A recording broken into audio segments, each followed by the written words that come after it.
everybody, it's Mary Ellen from Create With Me, and we're doing a series on using your Stamparatus. And today we're going to address doing two-step stamping. So that's using a couple different stamps to create one full image. So let's go ahead and get started. I'm going to take you down to my desk, and we'll get my name off of there.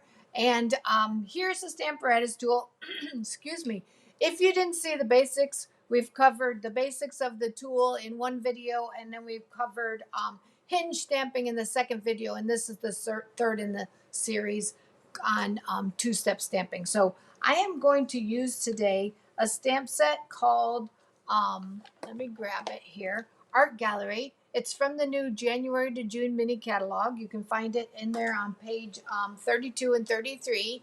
And so go ahead and take a look. It's gorgeous. And it starts with these. I'm going to use these two stamps right here.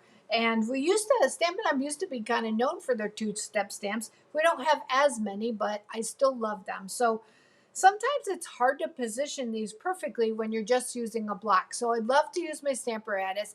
Not only can I get perfect positioning, but I can also make multiple cards. So I love it for that reason. I can make multiple cards using this same stamp. So let me set that aside. And we're going to start by review. I've got some registration marks I just marked with my pencil. Remember, I'm going to try to keep my images away from the hinges. I get best results that way. I'm going to use my magnets down on my paper. I know that my image is going to be in this corner, so I feel comfortable placing a magnet here and one up here. Okay, so we're going to go ahead and ink up this first stamp with Petal Pink. And remember, I'm going to bring in my stamp case. That keeps everything level so that when I'm inking, I'm not getting as much ink or maybe no ink onto my plate. By keeping that under there, it's keeping things flat. So I'm going to stamp, and I'm going to stamp it just like I was stamping with my block, down and push it all over. Sometimes you can fuss a little bit more with this because it is your Stamparatus, so you know you can do that. So there's my first stamp, all right? So then you're going to say, well, if you put your second stamp there, you've already got a stamp there. But what's nice about the Stamparatus is these can be removed and you can use both sides. So in reality, when you've got your two plates, you've actually got 4 stamping surfaces. You've got 2 here and then 2 here. So you could do 4-step stamping. That would be glorious. So I know that when I'm using blocks, sometimes I have difficulty getting the second stamp for a 2-step stamp in the right position.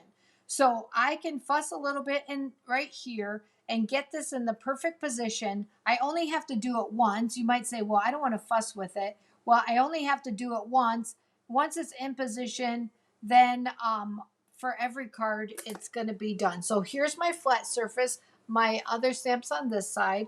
I'm going to go ahead and pick up that stamp, pull it off my paper, and this time I'm going to ink it up with Calypso Coral. And I did get a little bit of ink there. I'm not going to worry about it. It's not going to get on anything except a little bit on my magnet, which I could have moved out of the way, but I didn't. So I'm going to stamp that down and lift it up. And now I've got my 2-step stamp exactly how I want it. And again, using your chamois, you can have that cut into smaller sizes if you want. So here's the information on the information on ordering the Stamparatus, the item number, and you can get it at createwithme.stampinup.net. This is the third in the series using a Stamparatus. This one's on 2-step stamping. And join me next time, and we're going to use the Stamparatus with our die cut. So have a good day, everybody.